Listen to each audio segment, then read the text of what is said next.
بسم اللہ الرحمن الرحیم۔ محترمہ آسیہ محمد سلیمان جوناگڑھی، جو کہ ابن کثیر کے مترجم محمد جوناگڑھی کی پوتی ہیں، جن کا مدرسہ دارا سیاہ مکہ مکرمہ میں ہے، عرصہ دراز سے درس و تدریس کے شعبہ سے وابستہ ہے۔ ان کی یہ تقریر ملاحظہ فرمائیں۔ السلام علیکم ورحمۃ اللہ وبرکاتہ۔ الحمدللہ وکفی وسلام علی عبادہ الذین اصطفی، اما بعد فاعوذ باللہ من الشیطان الرجیم۔ یا ایہا الذین آمنوا اجتنبوا کثیرا من الظن ان بعض الظن اثم۔ عن ابی ہریرہ رضی اللہ عنہ قال قال رسول اللہ صلی اللہ علیہ وسلم حق المسلم علی المسلم خمس: رد السلام وعیادۃ المریض واتباع الجنائز واجابۃ الدعوہ وتشمیت العاطس۔ البخاری و مسلم۔ میری محترم ماؤں اور عزیز بہنوں، اسلام میں اخوت و بھائی چارے کی اہمیت و ضرورت کی بہت تاکید آتی ہے۔ ہم ان امور کا تذکرہ کرتے ہیں آج کی اس چھوٹی سی تقریر میں، اس امور کا تذکرہ کرتے ہیں جن کی وجہ سے مسلمانوں کے درمیان تعلقات میں بگاڑ پیدا ہوتا ہے اور جن کی بنا پر ان کے درمیان اخوت و بھائی چارے کی فضا نفرت و عداوت میں تبدیل ہو جاتی ہے۔ ان امور کو ذکر کرنے سے ہمارا مقصد صرف یہ ہے کہ ہم سب اس سے پرہیز کریں تاکہ ہمارے آپس کے تعلقات خوشگوار رہیں اور ان میں بگاڑ پیدا نہ ہو۔ نبی علیہ السلام فرماتے ہیں حق المسلم علی المسلم خمس: مسلمان کے مسلمان پر 5 حقوق ہیں۔ رد السلام، سلام کا جواب دینا، وعیادۃ المریض، مریض کی عیادت کرنا، واتباع الجنائز، فوت شدہ کی نماز جنازہ پڑھنا اور تدفین تک اس کے ساتھ رہنا، واجابۃ الدعوہ، اور دعوت کو قبول کرنا، وتشمیت العاطس، اور چھینکنے والا جب الحمدللہ کہے تو اس کو اگر الحمدللہ کوئی مسلمان سن لیتا ہے تو اس کو جواب میں یرحمک اللہ کہنا۔ اگر مرد ہے تو مرد کو یرحمک اللہ کہے، اور اگر عورت ہے تو یرحمک اللہ۔ جبکہ مسلم کی ایک روایت میں 6 حقوق کا ذکر ہے۔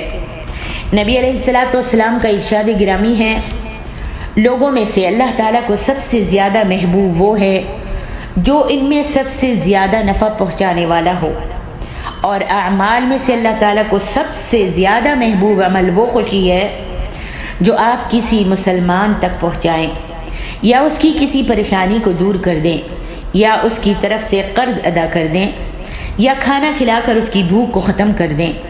اور مسلمان بھائی کے کسی کام کے لیے اس کے ساتھ چلنا مجھے مسجد میں 1 مہینہ اعتکاف بیٹھنے سے زیادہ محبوب ہے۔ اور جو آدمی اپنے غصے پر قابو پا لے، اللہ تعالیٰ اس کے عیب پر پردہ ڈال دیتا ہے۔ اور جو آدمی غصہ پی جائے، حالانکہ اگر وہ چاہتا تو اس کا اظہار بھی کر سکتا تھا، لیکن غصہ پی گیا تو اللہ تعالیٰ قیامت کے دن اس کے دل کو خوشی سے بھر دے گا۔ اور جو آدمی اپنے بھائی کے کسی کام کے لیے اس کا ساتھ دے یہاں تک کہ اس کا وہ کام پورا ہو جائے، تو اللہ تعالیٰ اسے اس دن ثابت قدم رکھے گا جب لوگوں کے قدم پھسل رہے ہوں گے۔ اور بد اخلاقی عمل کو اس طرح خراب کرتی ہے جیسا کہ سرکہ جو ہے وہ شہد کو خراب کر دیتا ہے۔ صحیح الجامع للالبانی۔ میری محترم ماں اور عزیز بہنوں، آج میں اپنی اس چھوٹی سی تقریر میں ان امور کا تذکرہ کروں گی جس سے مسلمانوں کے درمیان تعلقات خراب ہوتے ہیں اور بگاڑ پیدا ہوتا ہے۔ تو سب سے پہلا عمل جو ہے، سب سے پہلی چیز جو ہے وہ ہے غیبت۔ اللہ تعالیٰ نے اہل ایمان کو ایک دوسرے کی غیبت کرنے سے منع فرمایا ہے۔ ارشاد باری تعالیٰ ہے وَلَا يَغْتَبْ بَعْضُكُمْ بَعْضًا أَيُحِبُّ أَحَدُكُمْ أَن يَأْكُلَ لَحْمَ أَخِيهِ مَيْتًا فَكَرِهْتُمُوهُ سورۃ الحجرات۔ اور تم میں سے کوئی شخص دوسرے کی غیبت نہ کرے۔ کیا تم میں سے کسی کو یہ بات پسند ہے کہ وہ اپنے مردہ بھائی کا گوشت کھائے؟ پس تم اسے ناپسند کرو گے۔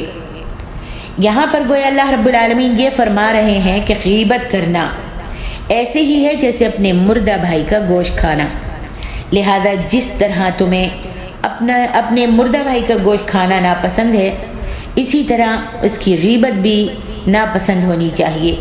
نبی علیہ السلام کا ارشاد گرامی ہے من اکل لحم اخیہ فی الدنیا قرب له یوم القیامت فیقول له کلہ میتا کما اکلتہ حیا فیأکلہ ویکلح ویصیح۔ سندہ حسن۔ جس آدمی نے غیبت کر کے اپنے بھائی کا گوشت کھایا، قیامت کے دن اس کا گوشت اس کے قریب کر کے اسے کہا جائے گا لو اسے مردہ حالت میں کھا لو، جیسا کہ تم نے اس کی زندگی میں اس کو کھایا تھا۔ چنانچہ وہ اسے کھائے گا اور انتہائی بد شکل ہو جائے گا اور چیخے گا اور چلائے گا۔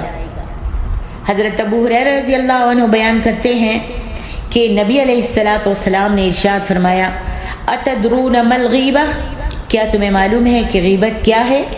صحابہ کرام نے عرض کیا اللہ اور اس کی رسول ہی زیادہ بہتر جانتے ہیں۔ نبی علیہ السلام نے فرمایا ذکرک اخاک بما یکرہ، تم اپنے بھائی کا ذکر اس چیز کے ساتھ کرو جسے وہ ناپسند کرتا ہو۔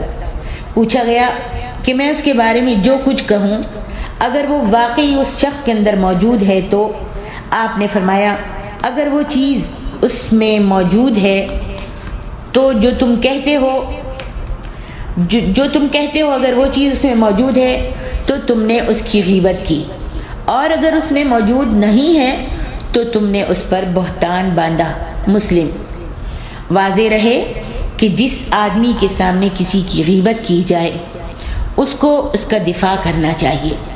اگر کسی بہن کی کسی بھائی کی کوئی غیبت کر رہا ہے تو سننے والا جو ہے اس کے بارے میں جس کی غیبت کی جا رہی ہے اس کا دفاع کرے، کہ نبی علیہ السلام کا ارشاد گرامی ہے جو شخص بھی اپنے بھائی کی عزت کا غائبانہ دفاع کرے گا تو اللہ پر اس کا یہ حق ہے کہ اس کو جہنم سے آزاد کر دے۔ مطلب یہ ہے کہ اگر کوئی کسی بہن کی یا بھائی کی غیبت کر رہا ہے کسی مجلس میں، یا اس کو اس کی غیر موجودگی میں برا کہہ رہا ہے، اور آپ نے بیٹھ کر یا کسی مسلمان نے اس کی اچھائی بیان کی اور کہا کہ نہیں بھائی وہ تو بہت اچھے ہیں، نہیں ان کے اندر ہم نے تو آج تک کوئی برائی نہیں دیکھی، اگر تو اللہ تبارک و تعالیٰ کو حق ہے کہ اللہ تعالیٰ اچھائی بیان کرنے والوں کو جہنم سے آزاد کر دے۔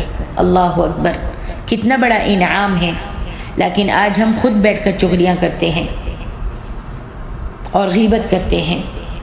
دوسری چیز جو ہے بگاڑ پیدا کرنے والی وہ چغل خوری ہے۔ مسلمانوں کے باہمی تعلقات کو بگاڑنے والے امور میں سے ایک چغل خوری کرنا ہے۔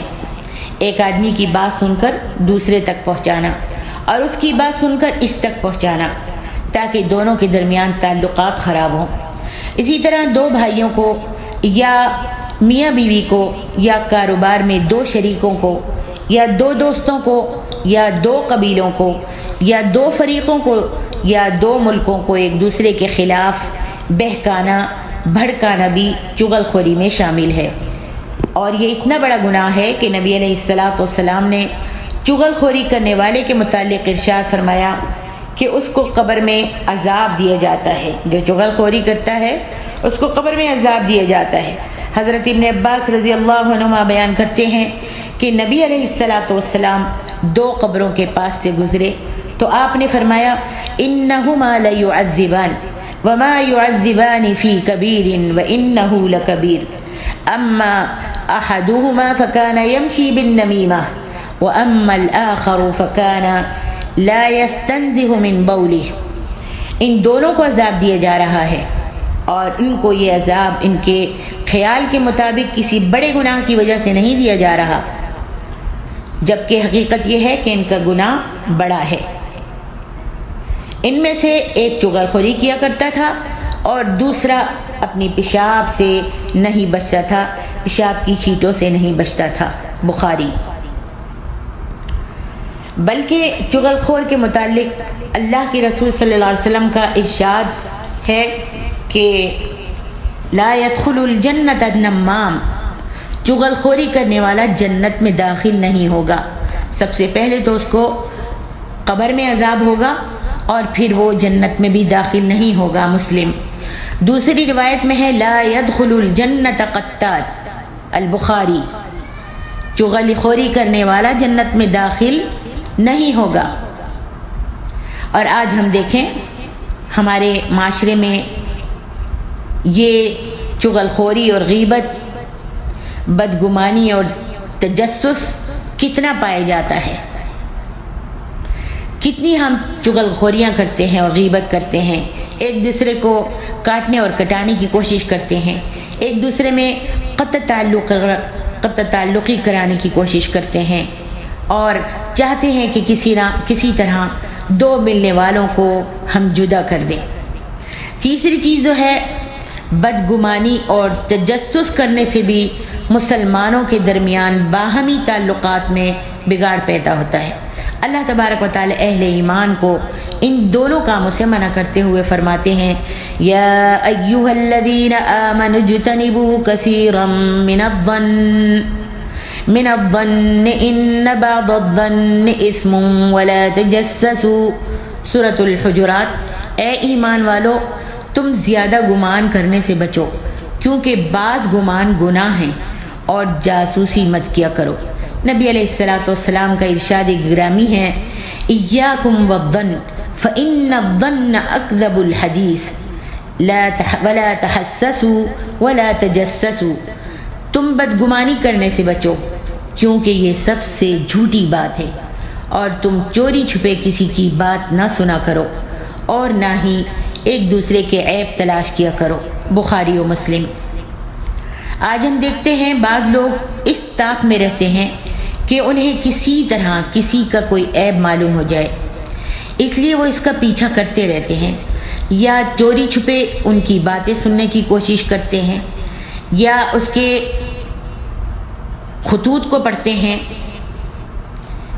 یا کسی اور کے رشتہ داروں اور دوستوں میں گھستے ہیں تاکہ ان کے بارے میں انہیں کوئی عیب معلوم ہو جائے، اور پھر وہ اس کے عیبوں کو لوگوں کے درمیان اچھال کر اس کی تذلیل کریں، اس کو بدنام کریں، یا پولیس وغیرہ کو اس کی اطلاع دے کر اس کو رسوا کریں۔ تو اس طرح کی ساری حرکات حرام ہیں، اور ان سے بچنا اور اپنے بھائیوں کے، اپنی بہنوں کے عیبوں پر پردہ ڈالنا مسلمانوں پر لازم ہے۔ بگاڑ پیدا کرنے والے، تعلقات کو خراب کرنے والے امور میں سے چوتھا امور جو ہے مسلمانوں میں سے کسی کو حقیر سمجھتے ہوئے اور اپنے آپ کو اس سے بہتر تصور کرتے ہوئے اس کا مذاق اڑانا یا اس کو برے لقب سے یاد کرنا بھی حرام ہے۔ اللہ تعالیٰ مومنوں کو ایک دوسرے کا حق ادا کرنے کی توفیق عطا فرمائے۔ یہاں پر اللہ رب العالمین مومنوں کو ایک دوسرے کا مذاق اڑانے یا برے القاب کے ساتھ پکارنے سے منع کرتے ہوئے فرماتے ہیں یا ایھا الذین آمنوا لا یسخر قوم من قوم عسى ان يكونوا خيرا منهم ولا نساء من نساء عسى أن يكن خيرا منهن ولا تلمزوا أنفسكم ولا تنابزوا بالألقاب، سورۃ الحجرات۔ ایمان والو، کوئی قوم کسی قوم کا مذاق نہ اڑائے، ممکن ہے کہ وہ لوگ ان سے بہتر ہوں، اور نہ عورتیں عورتوں کا مذاق اڑائیں، ممکن ہے کہ وہ ان سے اچھی ہوں، اور آپس میں ایک دوسرے کے وہ عیب مت لگاؤ، ایک دوسرے کو برے القابوں سے مت پکارو، اور ایک دوسرے پر عیب نہ لگاؤ۔ نبی علیہ الصلوۃ والسلام کا ارشاد ہے کسی آدمی کے برا ہونے کے لیے یہی کافی ہے کہ وہ اپنے بھائی کو حقیر سمجھے۔ ترمذی صحح الالبانی۔ اور تعلقات میں بگاڑ پیدا کرنے والے امور میں سے پانچویں چیز جو ہے کسی مسلمان سے بغض رکھنا اور اس سے حسد کرنا، یہ بھی حرام ہے۔ نبی علیہ الصلوۃ والسلام کا ارشاد گرامی ہے لا تحاسدوا ولا تباغضوا ولا تحسسوا ولا تجسسوا ولا تناجشوا وكونوا عباد اللہ اخوانا۔ مسلم۔ تم ایک دوسرے سے بغض مت رکھو اور نہ باہم حسد کرو، نہ جاسوسی کیا کرو اور نہ ہی چوری چھپے کسی کی گفتگو سنا کرو، اور کسی چیز کی قیمت بڑھانے کے لیے بولی جو ہے وہ مت لگایا کرو، اور تم سب اللہ کے بندے اور بھائی بھائی بن کر رہو۔ ایک اور حدیث میں ترمذی کی حدیث ہے اور اس کو حسنہ البانی نے اس کو صحیح کہا ہے۔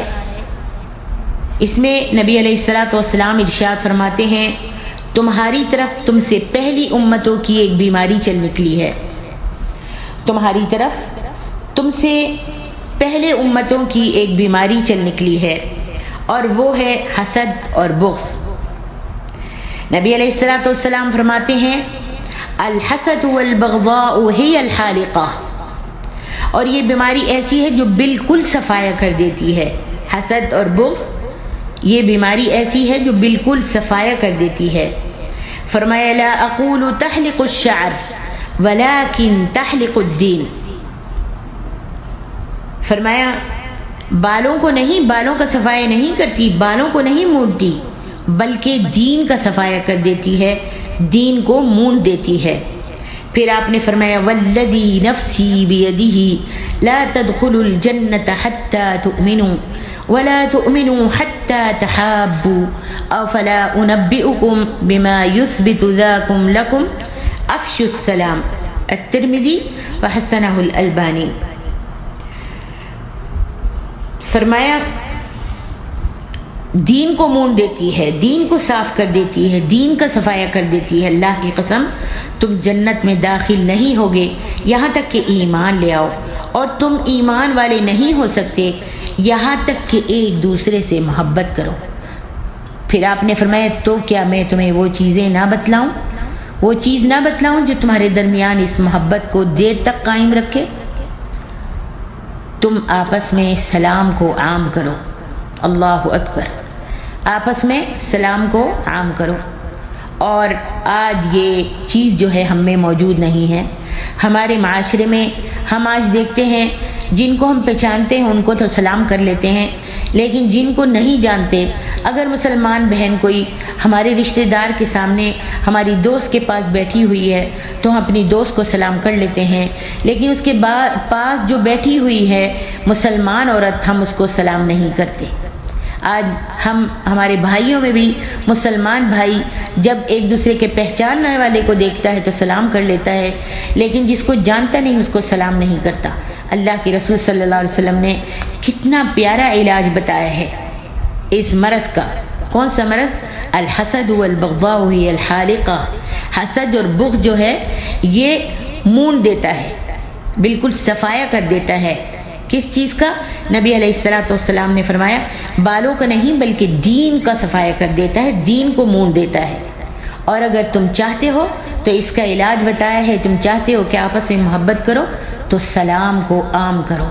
سلام ایک دوسرے کو جانتے ہو نہیں جانتے سلام کیا کرو، اس سے آپس میں مسلمانوں میں محبت ہوگی اور ایک دوسرے میں اتفاق ہوگا، اور ایک دوسرے مسلمان کو دوسرے مسلمان کی پہچان رہے گی۔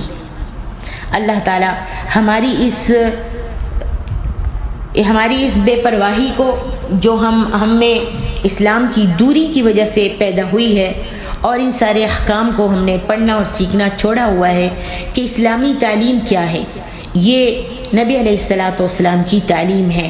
آپ جس کو جانتی ہیں نہیں جانتی سلام کیجیے، سلام سے محبت بڑھتی ہے، سلام سے دعا ایک بہن دوسری بہن کو دیتی ہے، السلام علیکم، اور اس کا معنی ہے آپ کے اوپر سلامتی ہو، آپ سلامت رہیں۔ اسی طریقے سے کسی مسلمان سے محض دنیاوی اغراض و مقاصد کے لیے قطع تعلقی کرنا، سلام و دعا چھوڑنا اور اس سے نفرت کرنا قطعاً درست نہیں ہے۔ نبی اکرم صلی اللہ علیہ وسلم کا ارشاد گرامی ہے، لا تباغضوا ولا تحاسدوا ولا تدابروا وكونوا عباد الله اخوانا ولا يحل لمسلم ان يهجر اخاه فوق ثلاث، البخاری و مسلم۔ تم ایک دوسرے سے بغض مت رکھو اور نہ ایک دوسرے سے حسد کرو اور نہ ہی ایک دوسرے سے پیٹ پھیرو، اور تم سب اللہ کے بندے اور بھائی بھائی بن کر رہو۔ کسی مسلمان کے لیے یہ جائز نہیں کہ وہ اپنے بھائی کو 3 دن سے زیادہ تک چھوڑے رکھے، یعنی نہ اس سے سلام کرے، نہ دعا رکھے اور نہ بات چیت کرے 3 دن سے زیادہ۔ بخاری و مسلم کی ایک روایت میں ہے، وَخَيْرُهُمَا الَّذِي يَبْدَأُ بِالسَّلَامِ، یعنی اگر انسان ہونے کے ناطے 2 بہن بھائیوں میں، 2 مسلمانوں میں، 2 بہنوں میں، 2 دوستوں میں کوئی جھگڑا ہو گیا ہے تو نبی علیہ الصلوۃ والسلام نے فرمایا تم میں سے سب سے اچھا اور سب سے بہتر وہ ہے جو پہلے سلام کرے ایک دوسرے کو، یعنی ناراض ہوئے ہوئے سے جو سب سے پہلے سلام کرے گا وہ تم میں سب سے بہتر ہے۔ لیکن آج تو ہم انتہا کو پہنچ گئے ہیں، بھائی ہے تو 2 سال سے قاطع ہو کے بیٹھا ہوا ہے، بہن ہے تو بھائی کے ساتھ نہیں بول رہی، دوست ہے تو دوست سے نہیں بولتا، پڑوسی ہے تو پڑوسی سے بات نہیں کر رہا، چھوٹی چھوٹی باتوں میں نا اتفاقی ہو گئی اور اس کو طول دے کر لمبا کرتے چلے جاتے ہیں۔ اللہ اکبر۔ تو میری بہنوں، اللہ کی رسول صلی اللہ علیہ وآلہ وسلم نے فرمایا جو 2 بھائی، دو بہنیں، جو 2 مسلمان آپس میں قطع تعلقی کر لیتے ہیں ان کی مغفرت نہیں کی جاتی یہاں تک کہ وہ آپس میں صلح کر لیں۔ اور دوسری حدیث تو اس سے بھی زیادہ شدید ہے، نبی علیہ الصلوۃ والسلام کا ارشاد گرامی ہے، تفتح ابواب الجنت یوم الاثنین و یوم الخمیس، ہر پیر اور جمعرات کو جنت کے دروازے کھولے جاتے ہیں، فیغفر لکل عبد لا یشرک باللہ شیئا، پھر ہر اس آدمی کی مغفرت کر دی جاتی ہے جو اللہ تعالیٰ کے ساتھ شرک نہیں کرتا، الا رجلا كانت بینہ وبین اخیہ شحناء، سوائے اس آدمی کے جو اپنے بھائی سے بغض و عداوت رکھتا ہو، فیقال انظروا هذین حتى يصطلحا، انظروا هذین حتى يصطلحا، انظروا هذین حتى يصطلحا، مسلم۔ کیا کہا جاتا ہے کہ ہر پیر اور جمعرات کو جنت کے دروازے کھول دیے جاتے ہیں اور ہر اس آدمی کی مغفرت کر دی جاتی ہے جو اللہ تعالیٰ کے ساتھ شرک نہیں کرتا، سوائے اس آدمی کے جو اپنی بہن سے، اپنے بھائی سے یا کسی مسلمان سے بغض و عداوت رکھتا ہو۔ چنانچہ ان دونوں کے بارے میں 3 مرتبہ کہا جاتا ہے ان کو مہلت دے دو، ان کو مہلت دے دو، ان کو مہلت دے دو، یہاں تک کہ یہ آپس میں صلح کر لیں، چاہے کتنی سے بڑی نیکیوں، 3 دن کے بعد اس کے خیر کے اعمال جو ہیں، اس کے اعمال جو ہیں وہ آسمان پر نہیں چڑھتے۔ کتنی سخت وعید ہے۔ اور آج ہم سالوں سال قطع رحمی کر کے بیٹھے رہتے ہیں، قطع تعلقی کر کے بیٹھے رہتے ہیں، لڑائی اور فساد ڈلوا کر بیٹھے رہتے ہیں، اور کوئی ہم کو ڈر نہیں ہوتا کہ اللہ رب العالمین نے اس کے بارے میں کتنی وعید دی ہے۔ یہاں پر فرمایا اللہ نے قرآن مجید کے اندر، انما المؤمنون اخوہ، مومن جو ہیں سب آپس میں بھائی بھائی ہیں۔ تو اس لیے میری بہنوں، ہم سب کو چاہیے، ہم پر واجب ہے کہ ہم مسلمانوں سے قطع تعلق ہی نہ کریں۔ بہن بھائیوں میں آج اگر کسی کے ساتھ پھوٹ ہے اور کوئی آپس میں بات نہیں کر رہا تو آج کے بعد آپ کے اوپر یہ واجب ہو جاتا ہے کہ آپ جا کر سلام کیجئے، معافی مانگیے اور ایک دوسرے سے قطع تعلقی کو چھوڑ دیجئے، صلہ رحمی کیجئے۔ صلہ رحمی سے اللہ تبارک و تعالی عمر لمبی کرتا ہے، مال میں برکت عطا فرماتا ہے اور ہم اور غم اللہ رب العالمین دور کر دیتا ہے، سکون قلب عطا کرتا ہے۔ اور پھر آپ نے سنا ہے کہ اگر انسان ہونے کے ناطے کسی سے کوئی جھگڑا ہو گیا ہے، کوئی اونچ نیچ ہو گئی ہے، کوئی بات ایسی ہو گئی ہے، تو اللہ کے رسول کی حدیث ابھی میں نے آپ کو سنائی، وَخَيْرُهُمَا الَّذِي يَبْدَأُ بِالسَّلَامِ، تم میں بہترین وہ ہے جو سلام کہنے میں پہل کرے، عناد نہ کرے، ضد نہ کرے کہ وہ تو کرتی نہیں سلام اور میں کیوں سلام کروں، وہ کیا بہت بڑی ہیں، بہت اونچی ہیں، نہیں میں بھی کچھ مقام رکھتی ہوں، کچھ حیثیت رکھتی ہوں، اللہ کے سامنے سب برابر ہیں۔ اس واسطے قطع تعلقی کو چھوڑ دیجئے اور آپس کے تعلقات کو خوشگوار بنائیے۔ اللہ تعالی ہم سب کو اس کی توفیق دے اور مسلمانوں کے درمیان الفت و محبت پیدا فرمائے۔ السلام علیکم ورحمۃ اللہ وبرکاتہ۔